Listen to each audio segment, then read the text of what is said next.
spectre de mon cœur. Une femme étrange et repliée sur elle-même passait tout simplement incognito. Elle vivait sur le plateau Mont-Royal au 3e étage d'un triplex, dans un petit 1,5. C'était sombre. Elle avait un bureau qui donnait sur une fenêtre au carrelage brisé sur la ruelle arrière. Des plantes araignées couraient autour du châssis. Elle vivait également entourée d'une dizaine de chats. L'épicerie non déballée traînait sur le comptoir de cuisine. Des restants de son souper sur le poêle, les chats grignotant les restes. Elle ne parlait à personne, elle n'avait jamais appris. Son enfance s'était déroulée de manière recluse, telle qu'on ne devait pas trop la montrer car elle avait l'air louche avec ses amis imaginaires. C'est la solitude qui l'avait conduite sur le chemin de l'imaginaire, elle se sentait ainsi moins seule. Depuis sa jeunesse, ses parents clamaient qu'à ses 18 ans elle aurait droit à des valises en cadeau, et il en fut ainsi. Seulement, ce jour-là, elle trouvera ses effets personnels dans des sacs de poubelle noirs près de la porte. Elle prit ses choses et disparut de l'horizon de ses parents pour toujours. S'étant trouvé un boulot comme serveuse dans un café, elle parvint à s'offrir un loyer modeste sur le plateau Mont-Royal. Elle avait quitté la banlieue où vivaient ses parents pour la grande ville, attirée par son charme et sa magnificence. Avec ses économies, elle était parvenue à mettre la main sur un vieux PC, un Pentium 3 avec une vieille version de Windows. Elle ne connaissait pas grand-chose à l'informatique en fait, mais elle se disait qu'elle s'en servirait pour écrire. Elle commença donc la rédaction d'un livre de science-fiction sur Wix, le logiciel par défaut de rédaction de Windows de cette époque. Vite irritée par le manque de fonctionnalités, elle en voulut davantage. Une copine de travail à elle étudiait à l'université et avait le privilège de faire des achats de logiciels à peu de frais. Elle demanda donc à sa collègue de lui obtenir Office. Peu de temps après, elle put en faire l'installation sur son PC. C'était la première fois qu'elle effectuait l'installation d'un logiciel et cela la paniquait un peu de prime abord. Pourtant, elle n'eut aucune difficulté à installer Office sur son PC. Elle n'avait pas les moyens de se payer une connexion Internet, donc elle commença à utiliser des connexions Wi-Fi non sécurisées. Elle avait eu l'idée d'utiliser la connexion ouverte disponible chez elle de son cellulaire, afin de la partager avec son PC. Sacha n'était pas étrange seulement par son mode de vie, elle l'était tout simplement. Lorsque les gens lui adressaient la parole, elle répondait toujours en souriant, une explication à rendre muets ses interlocuteurs. En fait, ces derniers ne comprenaient pas ces informations, tout simplement parce que c'était trop songé pour eux. Elle avait un étrange don, celui de deviner les gens, leurs intentions ainsi que leurs non-dits. Elle avait la possibilité de se transposer dans le corps et l'esprit d'autrui afin de les ressentir. Ce don ne lui valut jamais aucune popularité auprès de gens qui la fuyaient plus souvent qu'autrement, surtout à cause des vérités parfois frustrantes qu'elle mettait au grand jour. Sacha ne faisait jamais rien au hasard. Tout était calculé. Elle parcourait son chemin de vie, guidée par celle-ci. Rien d'étonnant qu'elle savait souvent à l'avance ce qui allait se produire et elle agissait en conséquence par ce fait même. Le guide spirituel de Sacha n'était pas celui auquel on pourrait s'attendre. Ce n'était ni un ange, ni un démon, c'était le Seigneur de la mort lui-même. Parfois lorsqu'elle s'allongeait le soir avant de s'endormir, il lui apparaissait tel une ombre. Elle ne pouvait pas vraiment l'apercevoir, ni le toucher, mais elle pouvait le sentir. Elle pouvait lui parler. Il la guidait sur un sentier tortueux, sombre, rempli d'embûches et difficiles. Il est à noter que le sentier de la lumière noire est beaucoup plus hasardeux que celui de la lumière blanche, mais beaucoup plus riche en connaissances et en bagages personnels et spirituels. Sacha s'intéressait aussi à l'astronomie. De la ville, difficile de distinguer le ciel et les étoiles, mais chaque samedi de la période estivale elle prenait l'autobus en direction de Saint-Rémy sur la rive sud de Montréal et se rendait en un lieu très particulier. Le terminus d'autobus se trouvait à 1 heure de marche de sa destination. Cheveux au vent, espadrille aux pieds et pack-sac au dos, elle marchait jusqu'à son lieu secret. Une piste cyclable facilitait son avancée jusqu'à un certain moment où elle quittait le sentier pour s'aventurer dans un champ de blé d'Inde. Au début de l'été, se frayer un chemin était plutôt facile jusqu'à sa destination, mais plus que l'été avançait, plus sa route devenait fastidieuse, car le maïs devenait de plus en plus haut, jusqu'à surpasser sa taille. La destination de Sacha n'avait rien de commun. Ce n'était pas une rivière ou un oasis discret qu'elle recherchait, mais un endroit calme et inspirant pour faire l'observation des étoiles. Ce lieu, elle l'avait découvert en faisant une recherche sur Internet. À Saint-Rémy, se trouvait une zone d'éoliennes dispersée ici et là à travers champs. La plus accessible se trouvait à 1 heure de marche de l'arrêt d'autobus le plus près disponible. L'éolienne 18 trônait, majestueuse au milieu de ce champ de maïs. Sacha avait bravé l'inconnu jusqu'à cette éolienne, pour y trouver quiétude et un lieu d'observation du ciel inégalé. Elle arrivait toujours sur le site un peu avant les 11 heures du matin. Elle avait pris soin d'emmener avec elle de quoi manger, boire et même une couverture, en prévision de passer la nuit au pied de cette éolienne. La nuit tombée, elle s'étendait sur le petit balcon au pied de l'éolienne et observait le ciel. Elle écoutait le son des hélices de l'éolienne tourner dans un mouvement sans fin. Ce bruit la conduisait en transe. Les bras croisés derrière la tête, elle écoutait et observait. Au petit matin, elle reprenait le chemin de chez elle, ressourcée et enivrée de son expérience. Partant de nulle part, ses connaissances informatiques s'approfondirent avec le temps. Lorsqu'elle ne parvenait pas à trouver les informations ou les logiciels dont elle aurait eu besoin, elle redoublait ses efforts de recherche, jusqu'à parfois finir par trouver l'introuvable. Tout lui semblait pourtant normal. Elle n'avait que peu souvent l'opportunité de comparer ses recherches et ses informations avec les autres. Elle n'avait donc pas de point de repère, de point de comparaison. Cela n'était pas un obstacle cependant pour elle dans ses démarches. Elle fouillait le net sans répit, cherchant toujours des logiciels et des applications plus évoluées répondant à ses exigences. Depuis sa jeunesse, Sacha avait toujours aimé le dessin.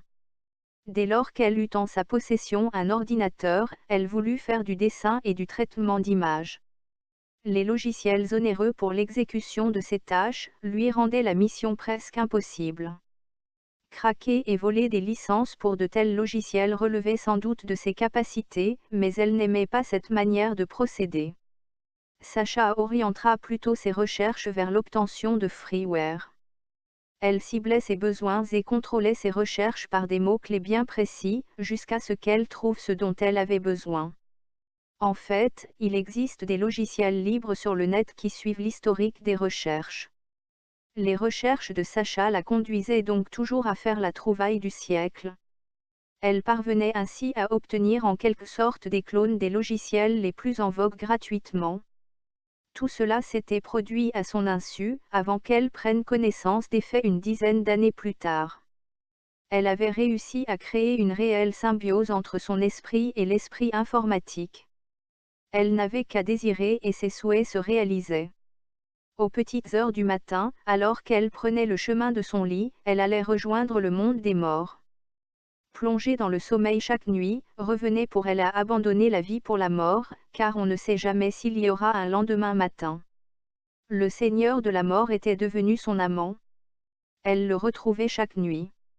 Auprès de lui elle n'avait plus peur, non comme la première fois qu'elle avait vu son apparition dans un arbre d'une nuit sombre, nuageuse et où le brouillard rendait la scène encore plus terrifiante.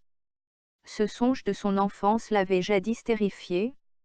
Le Seigneur de la mort avait alors à ses côtés un loup qui se tenait sur une branche. Il y eut de longues années où la nuit tombée elle eut peur de lever les yeux vers la cime des arbres, de peur d'y apercevoir le loup. Sacha avait complété son premier roman après 2 années d'écriture intense. Ce livre portait sur une menace extraterrestre provenant d'un système solaire indépendant du nôtre. Elle avait levé les yeux vers le ciel et avait aperçu ce qui ressemblait à une étoile présentant 3 axes très lumineux. Chaque soir elle pouvait apercevoir cet astre briller dans le ciel et peu importe l'heure de ses observations, il présentait toujours la même position, mais il semblait étrangement se rapprocher de la Terre.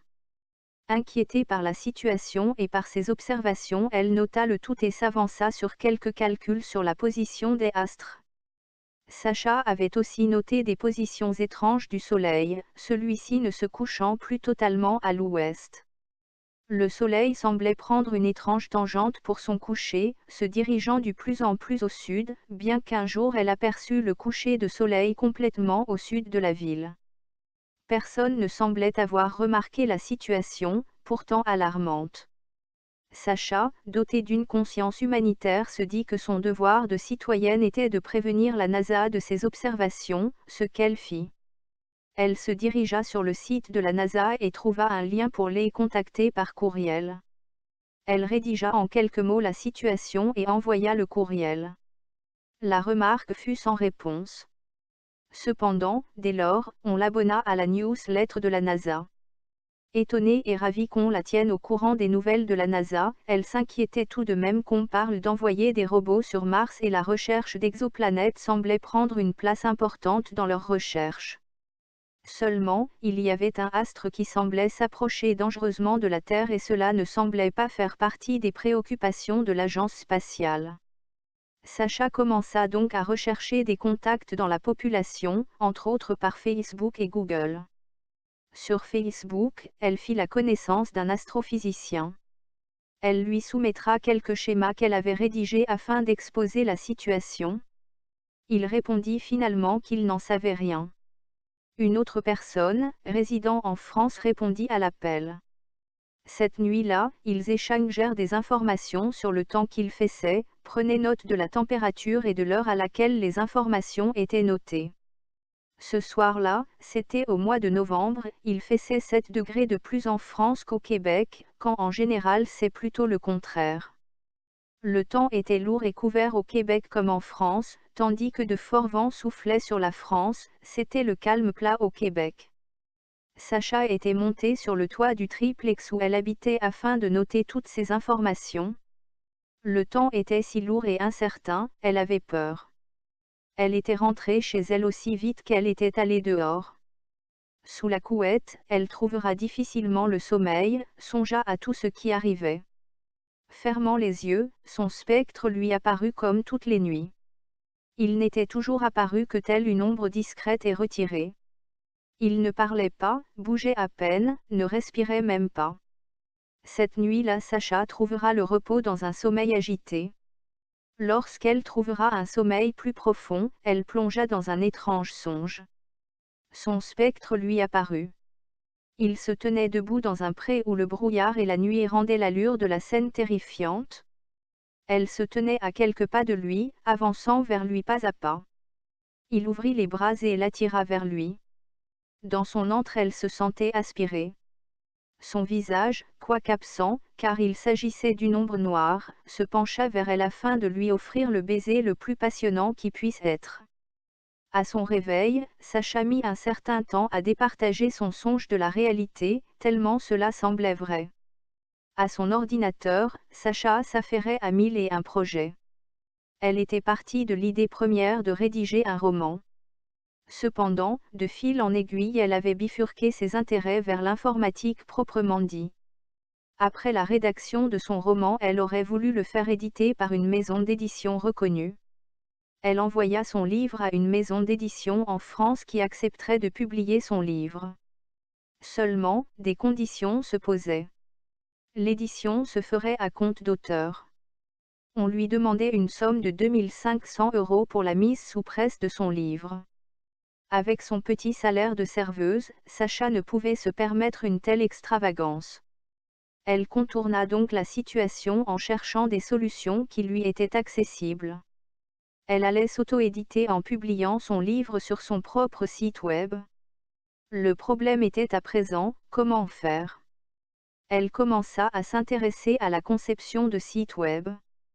N'y connaissant rien a priori, elle finit par en savoir assez largement sur le sujet pour s'y aventurer.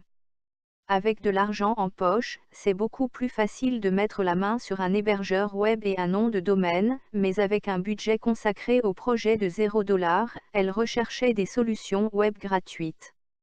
Des jours et des semaines de recherche et d'essais en tout genre se sont finalement avérés concluants lorsque Sacha dénicha Google Sites, une plateforme permettant de créer son site web gratuitement en ligne. Elle apprit donc les rudiments de la création de sites web avec Google. Le site achevé et le livre en ligne, restait maintenant à le faire connaître, à le référencer. Le référencement d'un site permet de trouver facilement un site donné avec l'aide de mots-clés. Google propose AdSense à cet effet, mais la solution est plutôt onéreuse. Sacha trouva donc encore une fois une alternative, tout à fait gratuite. À l'aide de fichiers Excel, elle créa des liens hypertextes entre l'adresse de son site web et ses mots-clés, puis partagea le lien publiquement de cette feuille de calcul. Résultat plus que spectaculaire. Avec le temps, son site et tous ses partages sur G occupèrent selon les bons mots-clés, les 3 premières pages de Google. Un jour elle inscrivit seulement le mot écrivaine dans sa recherche sur Google et elle y vit apparaître, à sa surprise même, son portrait. Le web étant en mouvement, cela apparaît différemment aujourd'hui. La petite chatte Sissi de Sacha démontrait un intérêt pour les écrans d'ordinateur. Sacha songea alors créer un jeu avec des souris que l'on peut déplacer sur l'écran afin d'amuser les chats. Elle téléchargea donc une plateforme de création de jeux en 2D. Elle dessina les souris et les inséra sur un fond ressemblant à de la pelouse. Ce n'était pas au point, mais le projet était dans l'air. Sacha avait fait la constatation suivante. Lorsqu'on ne trouve pas ce que l'on veut sur le web, on peut pousser un peu celui-ci afin qu'il nous donne exactement ce dont nous avons besoin. Manquant un peu d'explication logique et relevant presque de la magie, les applications espérées voient le jour, comme la mouche et une souris, des applications désormais disponibles sur Google Play et qui font le plaisir des chats. Sissi, la chatte à Sacha et ses autres minots raffolent de cette application Android. Les chats observent tout d'abord la mouche ou la souris sur l'écran. Ensuite, ils peuvent donner des coups de patte sur l'appareil. Lorsque la mouche ou la souris sont immobiles et qu'un chat donne une tape dessus, celle-ci se déplace dans l'écran en émettant des sons. Sacha passa beaucoup de temps à observer ses chats s'amuser avec l'électronique, un pas en avant pour les félins se dit-elle. Sacha était toujours à l'affût de l'amélioration de son PC. Elle cherchait une solution pour une interface de Windows plus conviviale, avec plus d'options. Elle travaillait avec le système d'exploitation Windows 7. Elle entama donc des recherches un peu à gauche et à droite sur le web qui la conduisirent sur le site de Windows. Elle fouilla et épluchera le site de Microsoft de fond en comble, puis se dirigea sur TechSpot où elle dénicha la perle rare. Windows 10. En fait, ce système d'exploitation n'était pas encore offert au public, mais en conception. Elle devint donc insider et prit possession de la première version de Windows 10 disponible. Sa passion vibrante pour l'informatique et l'écriture, lui faisait même complètement oublier sa vie en marge de la société. La nuit, elle n'avait crainte, car désormais les bras du Seigneur de la mort l'enlaçaient et la faisaient valser toute la nuit vers d'autres galaxies.